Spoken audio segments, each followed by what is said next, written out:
Couldn't do it because I was on the road, and by the time I stopped driving, it was late, and I had a headache from all the driving.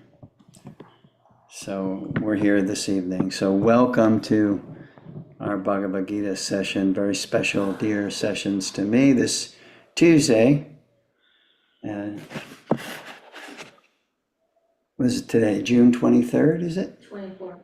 Today, June 24th, on Tuesday. We're going to continue with our reading of the Bhagavad Gita. We are on chapter 2, very, very important chapter. Still moving through the Sankhya Yoga section so that we're able to understand the distinction between matter and spirit, the distinction between soul and body.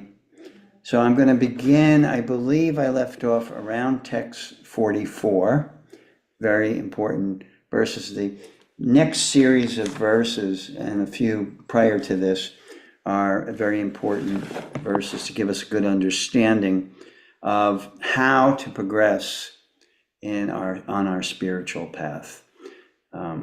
Those of you that are interested in developing an awareness of your true nature of the self through the following of our path. I was also thinking I'm going to throw this out to the group here. I've spoken to a few people individually, but I know some of you are new to the Bhakti Yoga process. So there are a few others I've already spoken with, and I was thinking to have a class which is geared towards understanding Bhakti Yoga. What is Bhakti Yoga, and also what are the rules, the regulations, the etiquette, etc. Because many of you do go to some of the programs that are held each week. Either at Sartori Hall or at different people's houses. And sometimes people ask me, I'm not familiar with this procedure or this ritual, etc. So I thought it would be a good idea to go over that at some point. I haven't come up with a date yet, but if you're interested, let me know so I can gauge how much interest is in understanding that. What it is, it will be like, it'll run the gamut from what is a sadhana in Bhakti Yoga, what is the etiquette in terms of dealing with each other in Bhakti Yoga, attending some of the rituals like an arti, what is an arti, and how to participate in an arti, what is kirtan, how to participate in kirtan, etc., etc. So go through as many items as I possibly can and answer. Hopefully it'll be more of a question and answer thing, what do I do in this situation? How do I respond in that situation? But so if any of you, I'm just throwing that out there. If any of you have any interest, please let me know. So we will begin now with chapter 2, text 44. And I always like to start off with the Sanskrit to put us in the mood of Krishna having dialogue with Arjuna. Bhogaishwarya prashaktanam toya parita chetasam vyavasatyatmika buddhi samadhau na vadiyate. So in the minds of those who are too attached to sense enjoyment and material opulence, and who are bewildered by such things, the resolute determination for devotional service to the Supreme Lord does not take place. So we've heard the word samadhi. Anyone not ever heard of the word samadhi? If you've studied Yoga Sutras, Patanjali talks about the 8 steps of Ashtanga Yoga, and those 8 steps are yamas, niyamas, asana, pranayam, pratyahara, dharana, dhyana, and samadhi, the final step being samadhi. So yamas and niyamas are talking about rules and regulations, how to deal with the internal self and how to deal with the internal self interacting with the external world. And so it's yamas, niyamas, and then asana. Many people are familiar with asana. It's the yoga poses. And pranayam is the breath control. One of the techniques to control the mind is by control of the breath. So pranayama is also an important principle. And then there's pratyahara.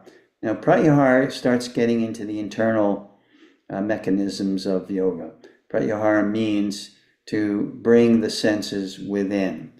Our senses are always going outside of us, but to bring the senses within, to look within, to control the mind, to control the 5 different senses of sight and smell and taste and touch and hearing. That's called pratyahara. That leads to dharana, which is concentration. When we're able to withdraw the senses, we're able to have a deeper sense of concentration, to be able to begin to focus the mind on, in yoga, what's called alambana, or your object of meditation. For instance, in bhakti yoga, one of our principal forms of meditation is japa meditation.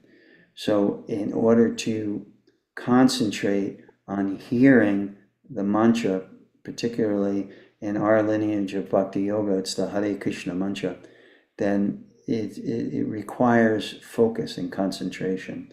So by being able to control the senses and the mind, our concentration grows, and we're able to focus our mind wherever we want to, rather than having our mind dictate to us what the focus is. And then from there, we go into meditation, dhyana. And dhyana is the actual meditation form. When you have a mantra, for instance, if you're doing mantra meditation, you have a mantra, that mantra is your alambana, your object, and then you focus the mind on that mantra. Now it sounds simple, doesn't it? And for those of you who are on the path of sadhana, or are experimenting with sadhana, creating a sadhana according to your ability, it sounds simple, but it's not simple, because the mind has a tendency to wander.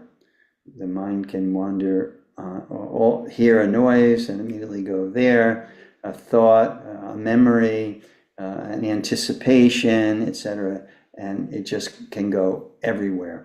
So that's why it's considered concentration when you're able to fix the mind on a certain object for even a short amount of time. And then meditation means that concentration grows to a longer period of time. And then samadhi literally means fixed mind.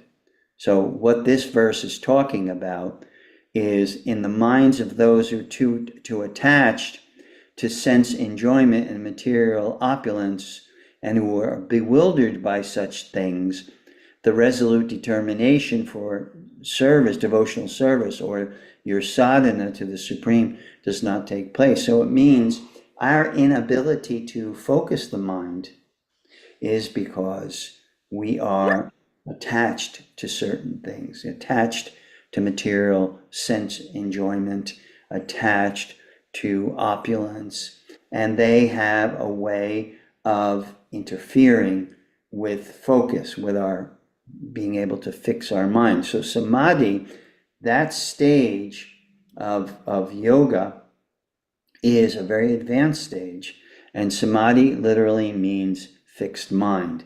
There is a dictionary, a Vedic dictionary, which is called the Nirukti, and that very simply says, Samyag adhyate smin atma tattva yata atmyam.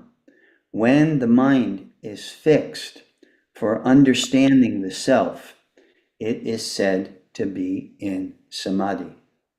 So there's an important principle, I feel, which is necessary for any serious practitioner of bhakti yoga, and that is that we have to take inventory of what we do, when we do it, how we do it.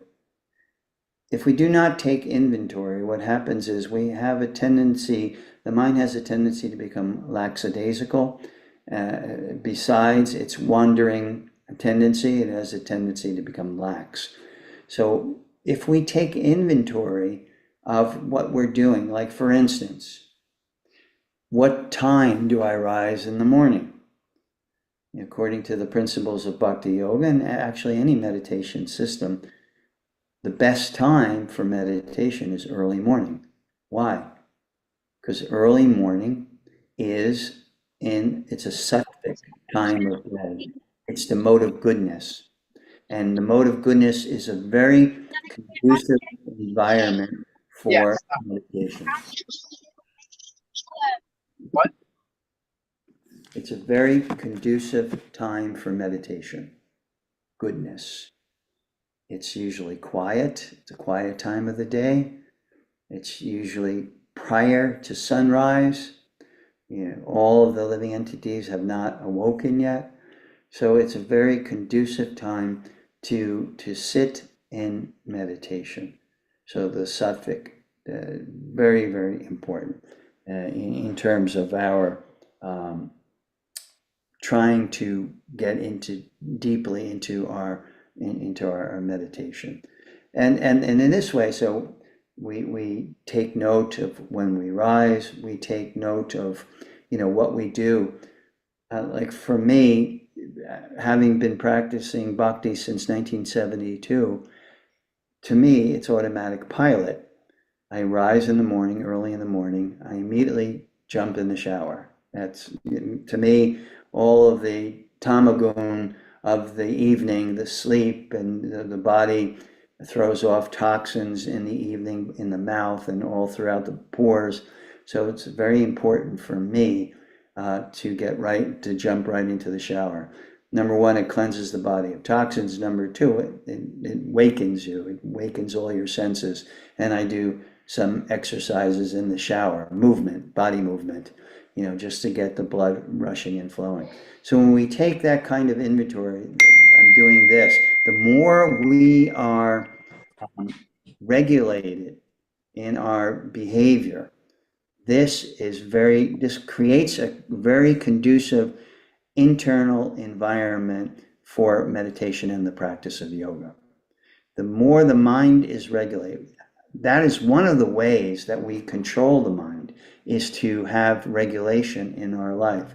Rising at the same time, bathing at the same time, doing your meditation at the same time, eating at the same time, even the foods that you eat, very important, not to eat foods that are too rich or too spicy, just to keep a very controlled lifestyle.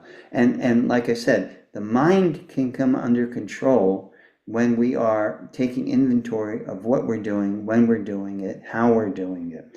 It may sound like a lot, but actually once you get into the flow of that kind of lifestyle, you find your meditation infinitely easier.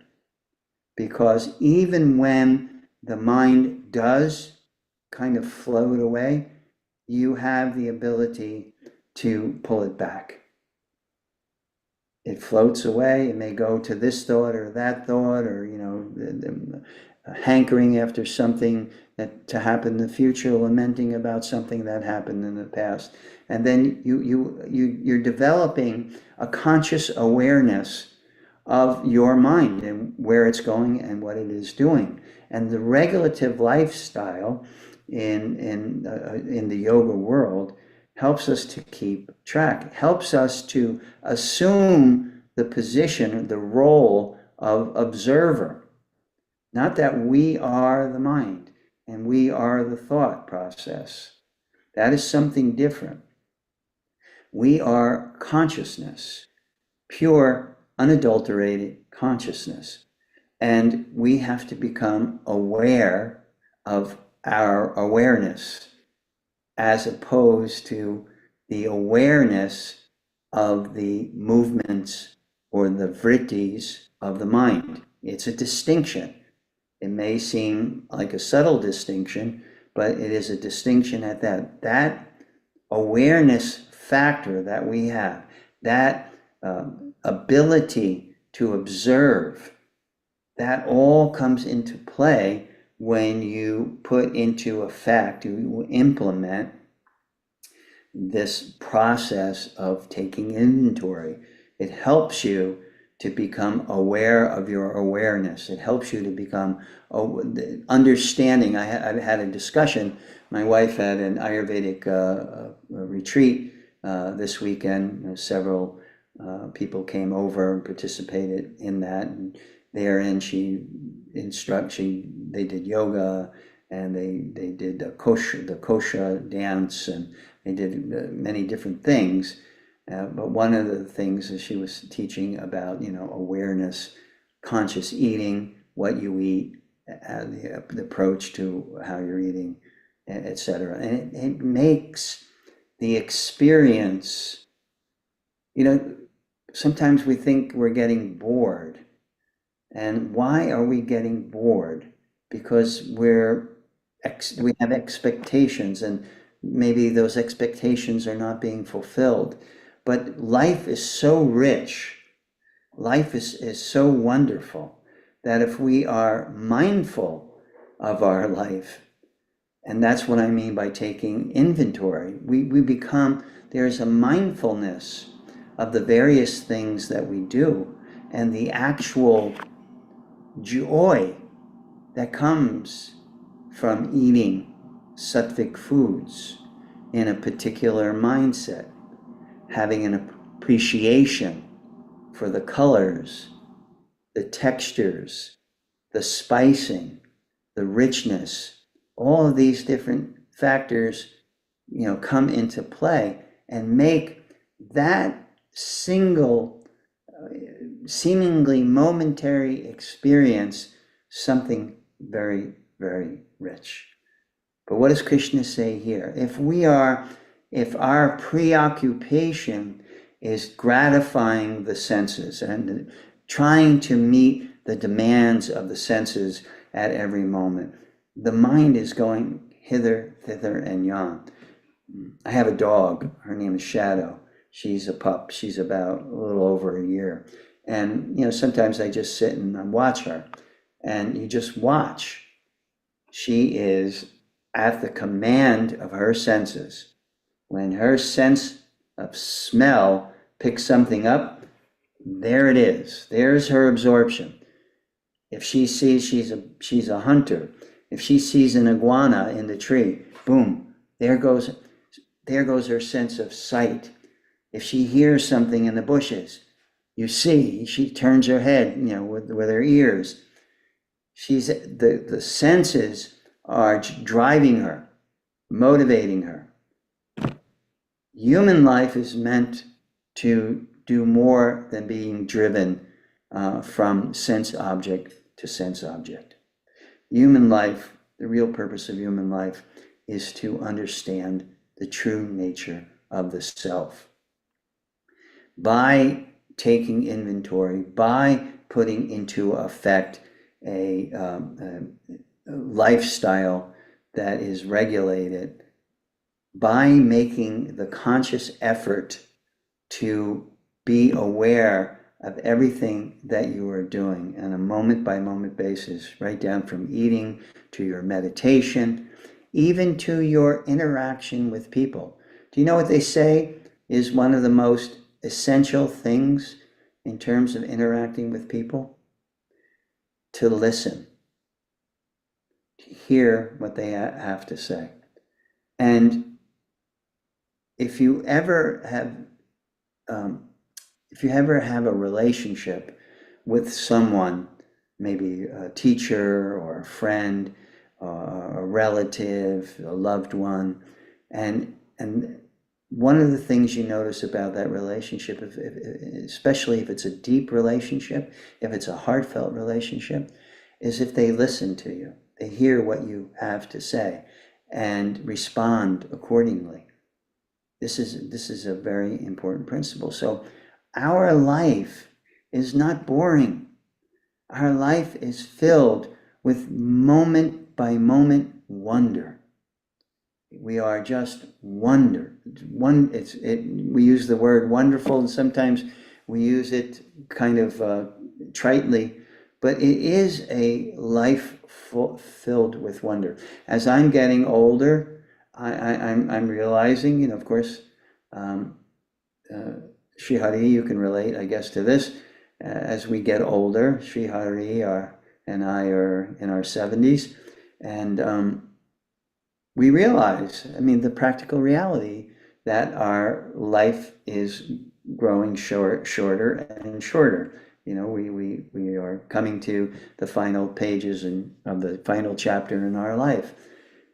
So it really becomes essential for me, as a person of age, a person who is aging, to really lock into what I'm doing on a moment by moment basis and appreciate it for what it is and be grateful, even for the little things in life, to have that gratitude.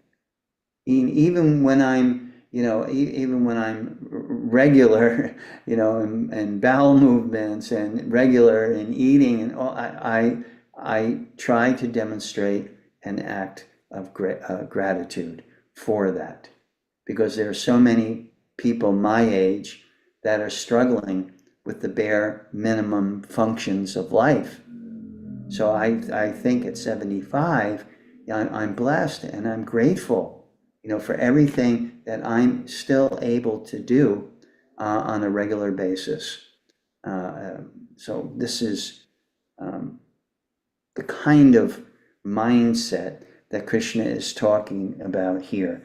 That if you are too attached to pursuing the demands of the senses, and you're really, more absorbed in gathering opulence, material opulence, then the ability to perform devotion to the Supreme does not take place. The word that Krishna uses here is Vyavisatmika buddhir.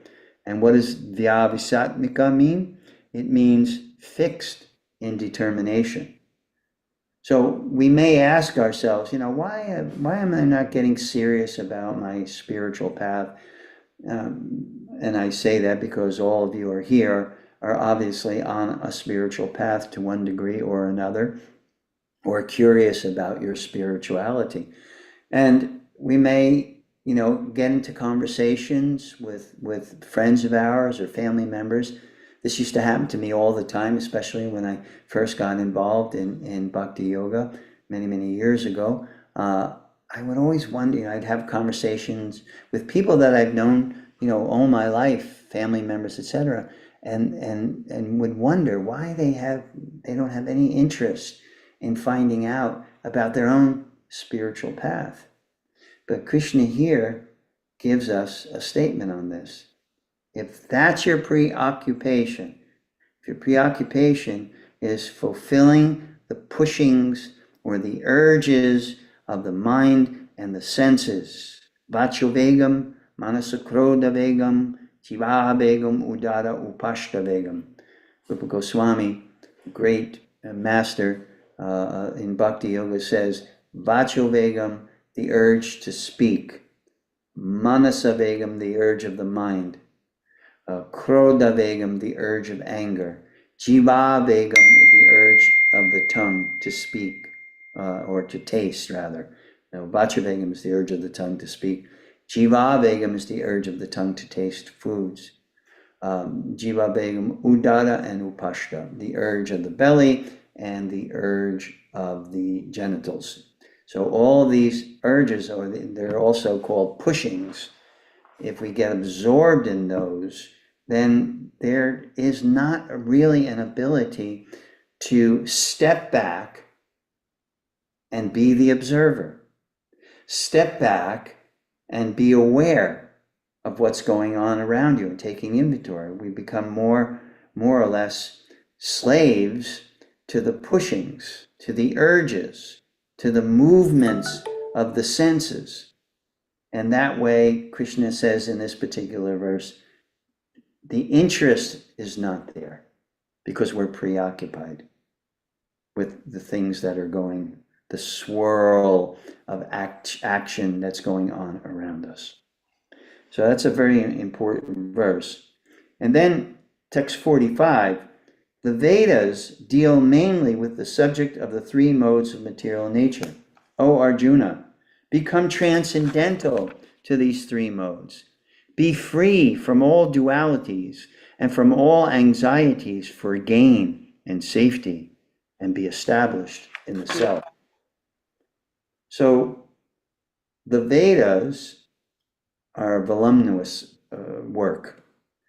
They are, Veda comes from the root word vid, and vid means knowledge. So the Vedas are books of knowledge that come at the time of creation of this universe to actually give us an understanding of how to properly interact within this universe.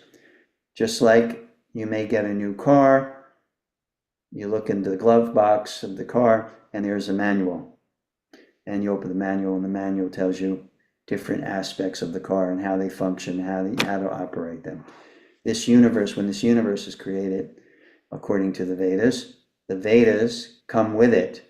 They're manifest with the universe, and they are the books of knowledge to give us an indication of how to work within, how to maneuver in this universe, in this world.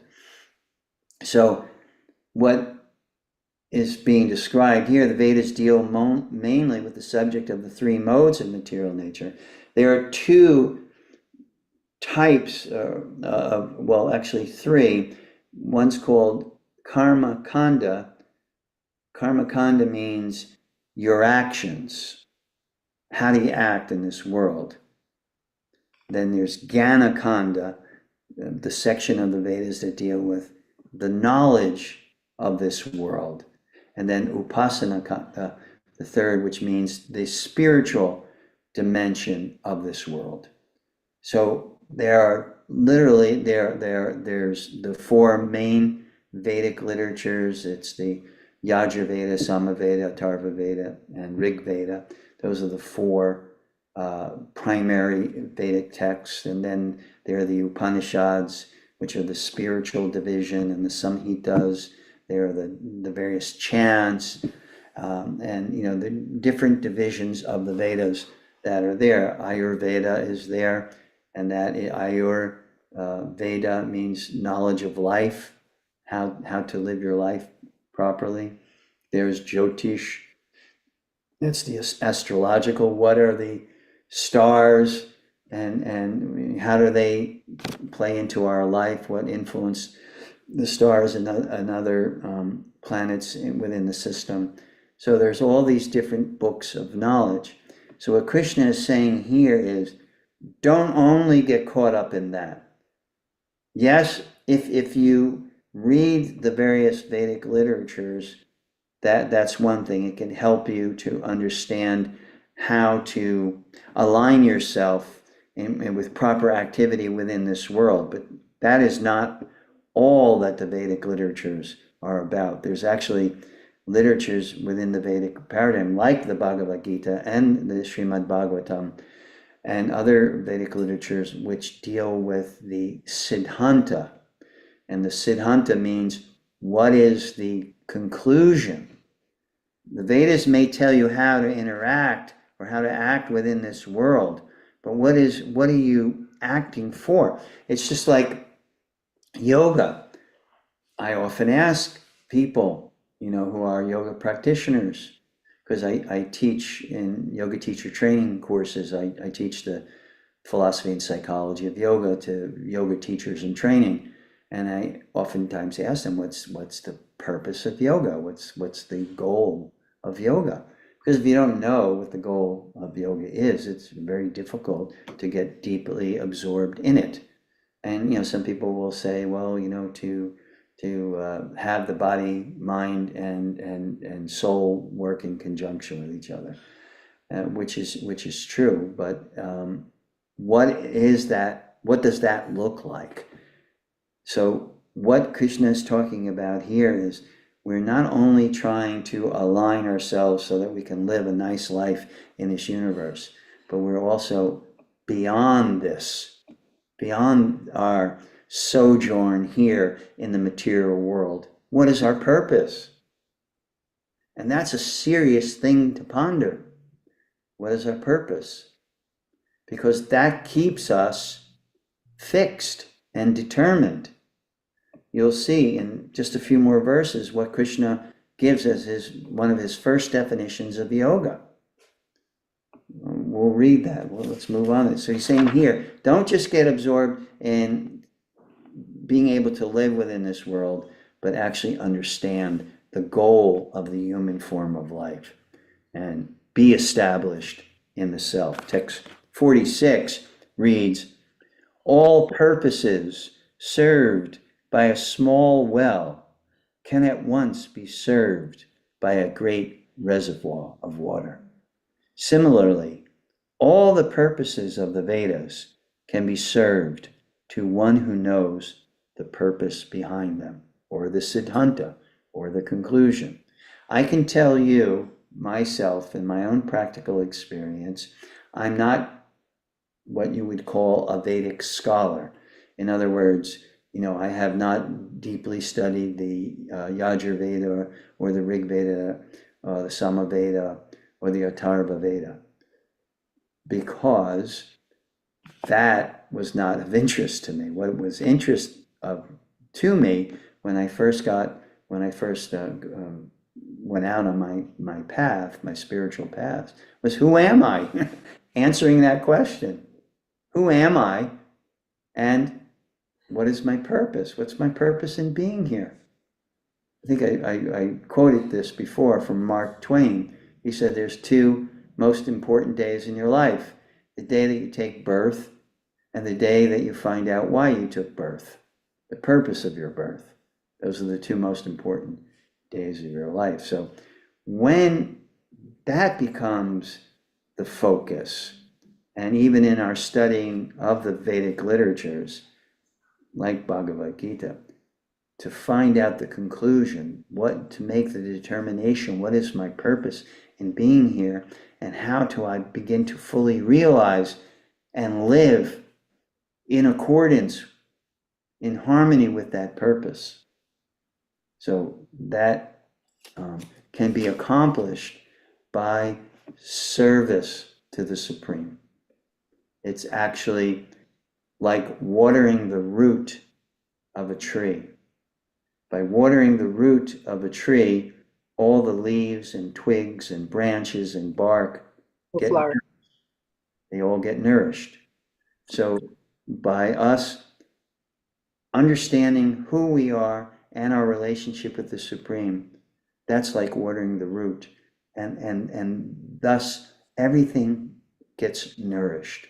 And knowledge because earlier today, I told my wife, oh God, I haven't studied for class tonight. And she said to me, her response was, it's all in your heart. Just open up your heart. It's already there, which is a nice gesture, but I still like to study. But it's true. In each and every one of you, this knowledge of the self is there. We just have to learn how to unlock it. Right now, if we're distracted by the weapons of mass distraction in this world, then we're keeping that under lock and key. We're keeping that intuition and wisdom under lock and key. But if we actually learn how to open that lock and let this knowledge come in, it's a lot of bhakti yoga is intuitive as well. There's knowledge, certainly there's knowledge there, there's renunciation there, but there's also intuition. You have to allow yourself to enter into that space. So text That was text 46. Text 47 reads, you have a right, and this is an important verse. Here Krishna is kind of explaining to us how you function in the world, but not get shackled by the world, not, tied down. You have a right to perform your prescribed duty. Now, Krishna, so Krishna is, someone is unmuted here. So Krishna is telling Arjuna, right, that you have a right to your prescribed duty. Don't renounce your prescribed duty. Because that was Arjuna's, that's what he came up with. I don't want to kill. I don't want to perform sinful activities. I don't want to, get involved in war. I don't want to kill my relatives. He was making so many statements like that. But Krishna tells him you have a right to perform your prescribed duty. So we each have a prescribed duty. Simply, it may be that you're a mother, you're a father, you're a son, you're a daughter, you're a citizen, and then it expands, from those different roles that we have. You may have a duty in terms of the type of work that you do, etc. So you have a right to do your duty, perform your duty, but you are not entitled to the fruits of action. So this Krishna is giving us action that can become yoga. How we function in this world and our actions within this world becomes our yoga. We are able to act almost as if we are not, involved in bhakti or any other yogic performance. But by acting in a way that we do not become attached to enjoying the fruits of our actions. One very simple way in bhakti is that we see everything, all that we do, all that we offer, all that we give away in charity, all austerities that we perform, we see that as an offering to the Supreme. When we have that kind of mindset, then that is how we are able to act within this world, but not looking to do it with the motivational force of enjoying what I'm doing, the fruits of what I'm doing. But the fruits, that's just coming. That will come by God's mercy. And whatever he allows, whatever is ordained by his mercy, then that is accepted by us. We gladly embrace that. Never consider yourself the cause of the results of your activities, and never be attached to not doing your duty. So you work within this world, and then everything that you, with the mindset, all that I do, all that I offer, all that I give away, all charity, all austerities, etc., I give it to you as my offering. And the fruits of that is, imagine you have a nice plate of various types of fruit. You can either dive into it, right? Or you can say, this plate of fruit coming to me out of gratitude, I am offering to the Supreme. First, that is an act of bhakti. That is an act of devotion. And that kind of mindset, that kind of understanding gives us freedom from attachment, and attachment is the cause of suffering in this world. So never be attached to the fruits, but see those fruits as an offering. Text 48 is a very important verse. I want to read the Sanskrit so you hear it. Yoga sta kuru karmani sangam tyaktva dhananjaya Siddhya siddhyo samo bhutva samatvam yoga uchite. So Krishna mentions yoga twice in this verse. Yoga sta. So yoga sta means, this is Krishna's definition of yoga, means equipoised. What does equipoised mean? Equipoised means balanced. Equipoised means steady. Equipoised means stable.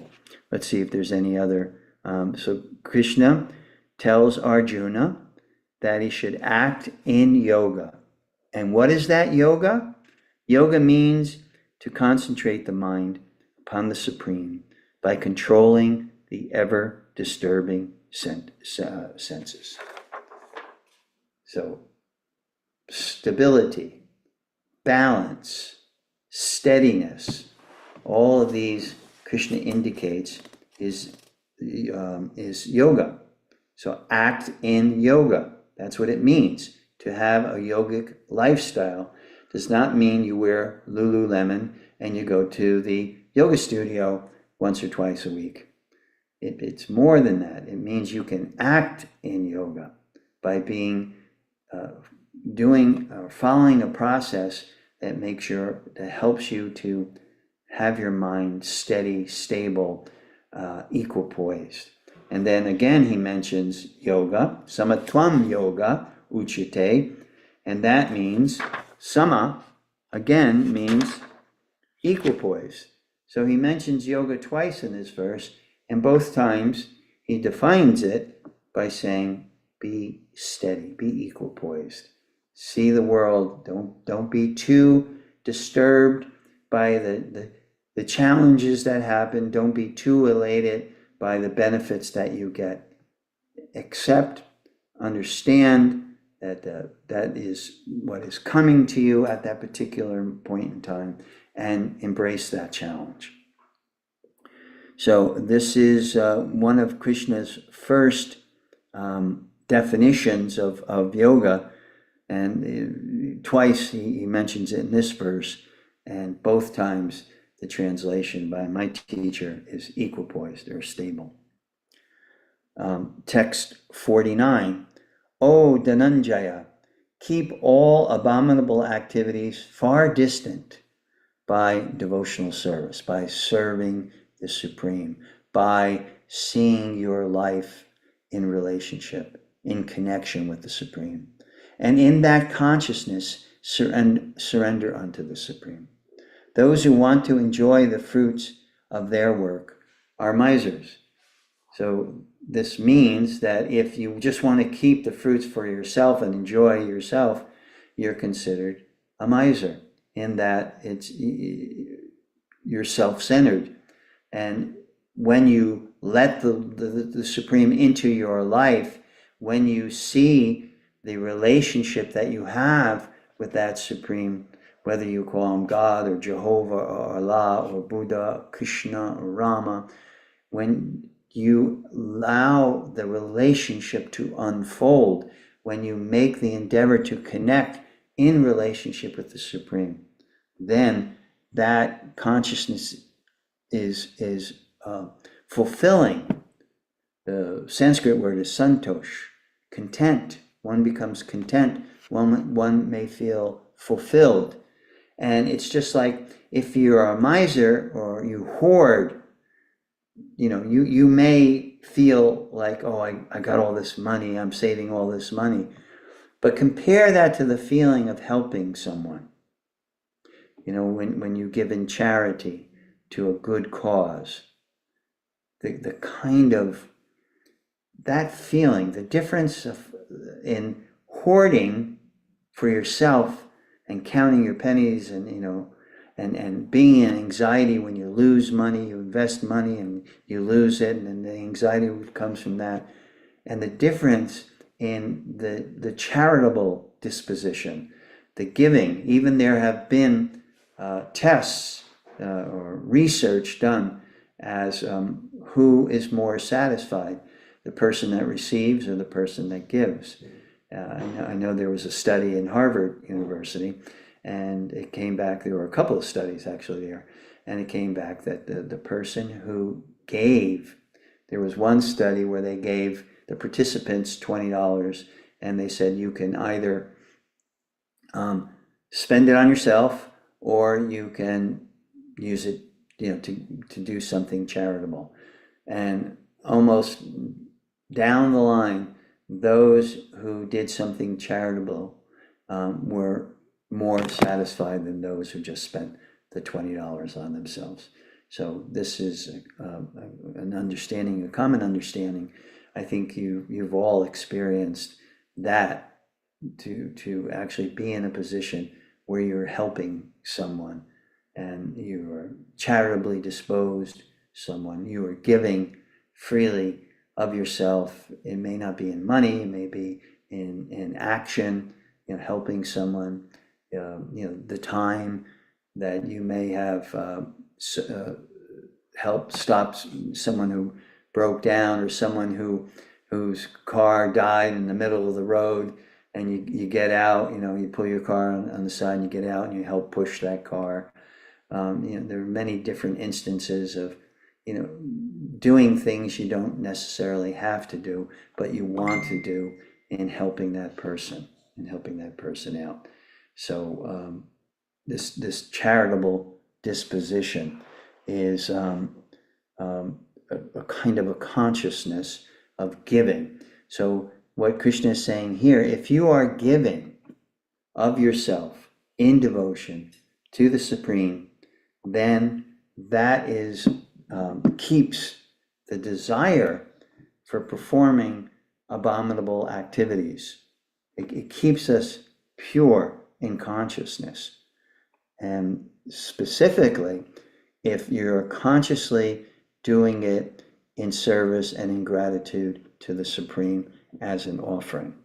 So yajna, the whole third, fourth, and fifth chapter of Bhagavad Gita talks a lot about yajna. And yajna means sacrifice. And sacrifice means acting with an awareness of the connection between everything that goes on, and ultimately with that ultimate connection to the Supreme. Seeing the connection, the connectiveness of everything in this world, and ultimately with the connection being in relationship to the Supreme. So then, text 50,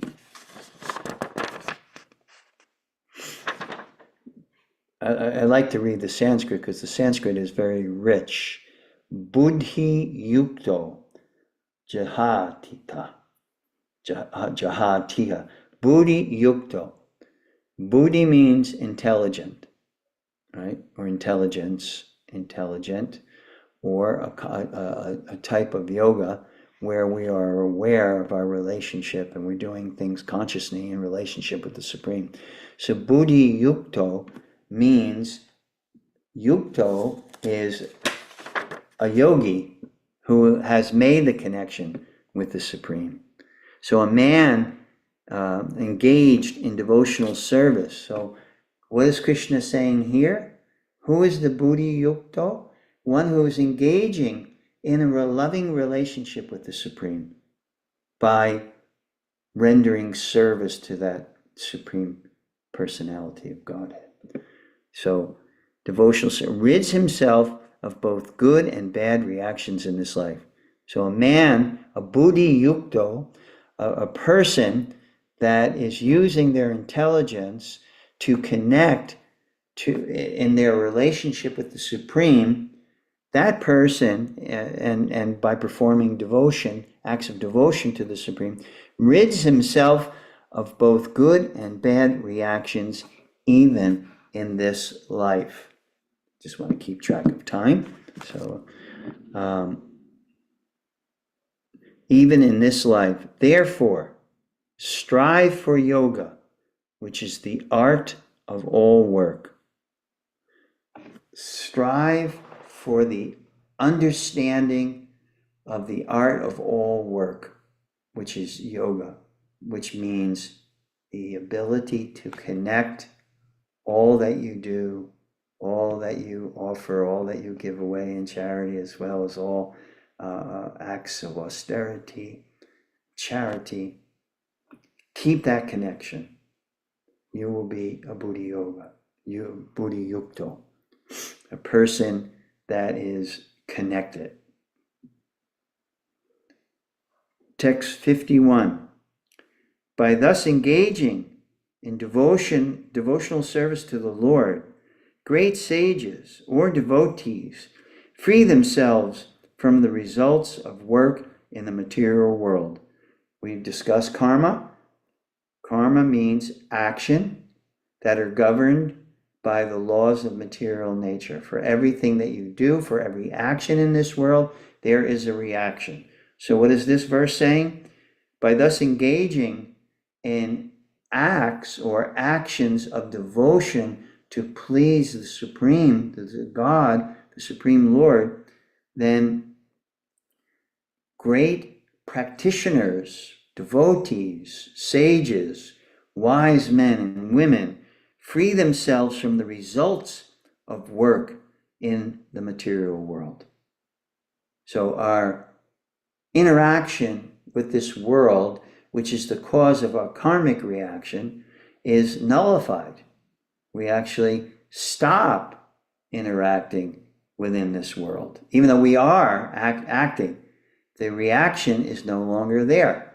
That's why in Bhagavad Gita, karma is described as 3 divisions. There's karma, which means good actions. Then there's vikarma, which means bad actions. So what does karma have? When you perform good actions, actions which are beneficial to humanity, maybe you're giving in charity, you're helping the poor, helping orphans, helping to feed people, etc. There's a positive or a good reaction to that. Vikarma, when you are causing distress or suffering to others, stealing from others, doing things which are ultimately not beneficial for humanity. So what is that? That's vikarma. There's a negative reaction to that. So that's easy to understand. Good actions, good reactions. Bad actions, bad reactions. Then there's another type of action, and that's called akarma. And akarma means action which is connected, yukto. When buddhi yukto, through our intelligence, we are connecting our actions, our intelligence, our mind to the Supreme. That has a potency, a very special force, purificatory force, that stops the reactions. The action no longer has a reaction. You take food, you take it off of a tree, you pick fruits off of the tree or pick from the ground. That has reaction. But no longer when you take those fruits and those vegetables and you offer to the Supreme. What to speak of engaging oneself in slaughtering animals. Now you may not do it if you eat meat. You may not slaughter the animals, but you're participating in the suffering of that animal. So the reaction is stronger. It's a stronger reaction because in Bhagavad Gita, Krishna says he only accepts patram, pushpam, palam, toyam. He only accepts a leaf, a flower, fruit, water as the offering, as part of the offering. So in other words, he accepts a vegetarian offering to him. And therefore, even if you're a vegan or a vegetarian, you're still taking from the earth. There is still some reaction. It's minimal in relationship to causing the suffering of an animal, which is much, much, much greater. But when those fruits and vegetables are offered to the Supreme, it has a special potency. It's now under the category of akarma, which means no reaction. So what does that mean? If you continue to design a lifestyle which is filled with akarmic actions, that means you're not you're no longer accruing reactions. You still will experience your karma that you've accrued in either in previous lives or earlier in this life, but you are no longer building up, building up, building up. So eventually what happens by this process, by implementing this kind of lifestyle into your life, what eventually happens is you don't have that stock of good reactions or bad reactions to experience anymore. And therefore, you are a candidate for liberation, for freedom from the shackles of the material existence. So remember that. Karma, vikarma, akarma. Akarma means action, but actions which are offered to the Supreme. And that's what Krishna was describing earlier when he talked about don't be, don't you do your duties, do your actions, do your responsibilities in this world, but the fruits of that should be seen as an offering, and therefore you become free from the reactions that you have to come back and experience again and again. In this way, they become free from the cycle of birth and death. That's called samsara. Samsara means the cycle of birth and death. Samsara dava nala lila loka tranaya karuna guna guna tvam praptasya kalyana gunadnavasya Bande Guru Sri Charanado Vindam. The cycle of birth and death. You see the wheel. So it's a blazing fire of material existence. How do we become free from that cycle? And we become free from that cycle by the connective force of offering. And how do we do that? Through our connection with a spiritually advanced personality. That song is a song which is a offering of gratitude and respect and honoring the teacher in the bhakti tradition, who is, giving of their lives to guide us on our path. Om Jnana Timarandasya Gyananjana Shalakaya Chakshurun Militam Jena Tasmai Sri Guruve Namaha. This personality who has this wisdom and is sharing this wisdom and helping to light our path, to help us to figure out what we need to do in this lifetime to become free from the cycle of birth and death. And here Krishna very, very simply puts, you can become free. So I will stop here at text 51. We'll continue chapter 2 on text 52. If anyone would like to ask a question, make a comment, have a realization you'd like to share with us, we're all eager, not just to hear from me, but to also hear from you and get the benefit of your realizations also. So would anyone like to ask a question or make a comment or observation? Please feel free, unmute yourself. Thank you, Amy. Thank you for your participation. Greatly appreciated. Hare Krishna Prabhu. Yes.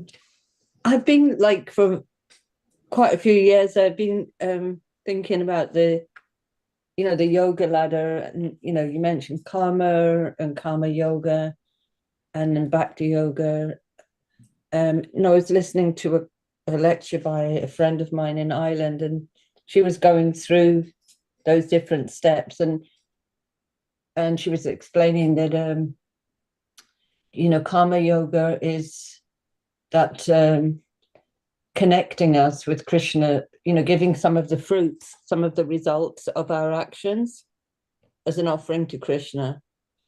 But then Bhakti yoga, being above that, is like the whole meditation of what we're doing is for Krishna right from the beginning. She gave the example from, about cooking, and you buy the boga for Krishna, and you're thinking, I'm preparing this for Krishna, and then you make the offering and we eat in the mood of devotional service even. So yeah, so just trying to understand that better. And then there are two chapters in the Bhagavad Gita that I don't want to spoil things like jumping ahead, but the third chapter is karma yoga, and then the fifth chapter is karma yoga, action and Krishna consciousness.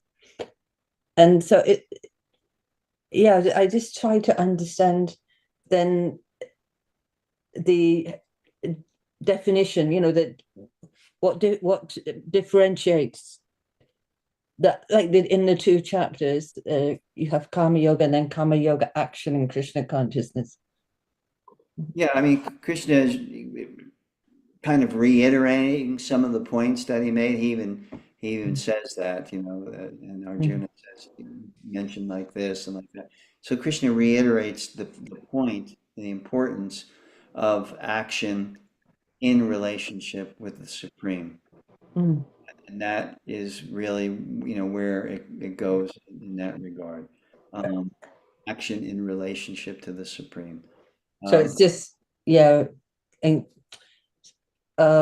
Yeah, going back further, over it, further stressing. continuation, right? Yes. I suppose the titles of the chapters, in other versions of the Bhagavad Gita, they're giving different titles. I remember, like, yoga of the Supreme Person. No, I suppose it's the same Purushottam yoga. But yes, so those titles are not necessarily like explaining different parts of the, Those titles are Prabhupada's titles. yeah. Prabhupada Mm, entitled the various chapters in his particular way because he was writing, and to give us a real understanding of the inner meaning of the Bhagavad Gita. The previous acharyas, they title every chapter as a yoga. mm, Shada Yoga is the first chapter. Second chapter okay. is Sankhya Yoga. Third chapter is Karma Yoga. Yeah. That's Thank you. Yeah. and Baladev Vidyabhushan. They title the chapters that way as yogas. So Mm, they want us to understand that the whole Bhagavad Gita is talking about yoga, the connection mm. with the Supreme Personality of Godhead. So, Yeah. Yeah. So the chapter itself isn't really like the fifth chapter isn't really a different stage of yoga or a different type of yoga than the third chapter. It's no, it's a continuation. okay. Thank you. Yeah, I think that's And, all. and it also, it's right before the Dhyana Yoga section. Dhyana Siddhi. Yes, sixth chapter. Yeah. Mm. But in Karma Yoga, you have sacrifice, charity. These are all parts of Karma Yoga, Mm. and there are functions. You consciously do. When we get to Bhakti, we're more or less doing it more on a spontaneous level. That Mm. we're designing Yeah, life in such a way. that's 12th chapter, isn't it? Devotional services. Right. Right. Yeah. Yes, it does build. Seems like it builds up, isn't it? Like more Yes. or like deeper explanation, or Krishna's explaining this to Arjuna. Yeah, in that Dhyana Yoga chapter, that's like the concentration you mentioned, like in the Patanjali Yoga, to focus the mind more. Thank you. That was really helpful because I was really struggling the last while, with controlling my mind. It's going all over the place. So I just like started to calm it down with the chanting. Like focus more on chanting. I got very prayerful because I thought, I can't do this on my own. I need help, Krishna. I'm really helpless.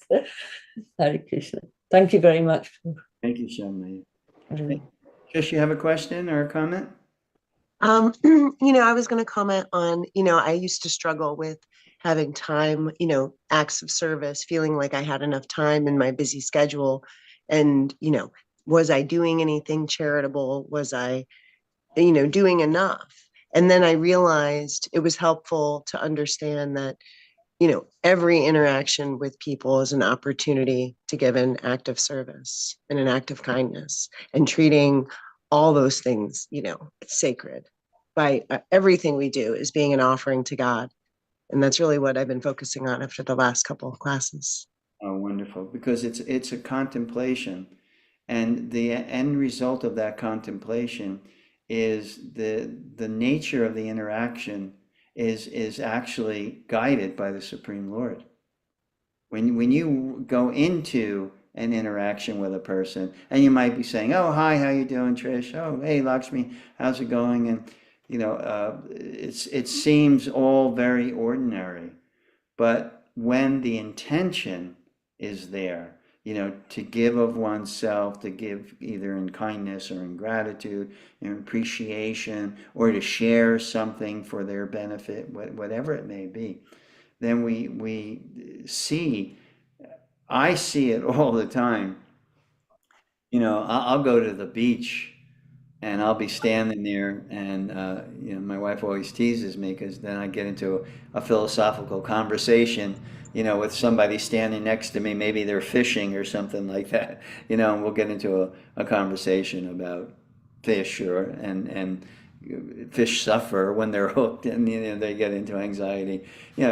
So all of these different situations are guided, and there's two sets of laws. There is the law of karma, where we are pushed by the modes of material nature to act in a particular way and experience a particular reaction to our action. And then when one becomes more serious about structuring their life as an offering to God, then you come under a whole other set of guidelines. And those laws, those principles, are actually directives coming from the Supreme Lord himself. And it's amazing to watch and to wonder in amazement how things happen. Even things that are challenging. They're challenging you financially, or through in relationship. It could be a relationship with your mother, or your significant other, or your child. Even in relationships are very challenging, as we all know. But we enter into it with this intention, that I am interacting with them and with myself in such a way, to connect with the Supreme somehow or another. I'm looking for an opening, and I know the opening's gonna come, and invariably it does, because we're under a whole set of different rules, and those are the rules. Those are directives coming from the Supreme Lord himself. Thank you. You're welcome. Thank you. Anyone else have any question or comment? Anything you'd like to share? Shaktiman, you have some words of wisdom for us? No? Okay, well, I thank you all for your time. Greatly appreciate it, and we'll see you next week, next Tuesday. In the meantime, you have a happy, healthy, and holy week till we see each other again. Hare Krishna. Hare Krishna. Hare Hare Krishna. Krishna. Thank you very much, Lakshmi. Thank you. Good night, everyone. Good night. Hare Bol.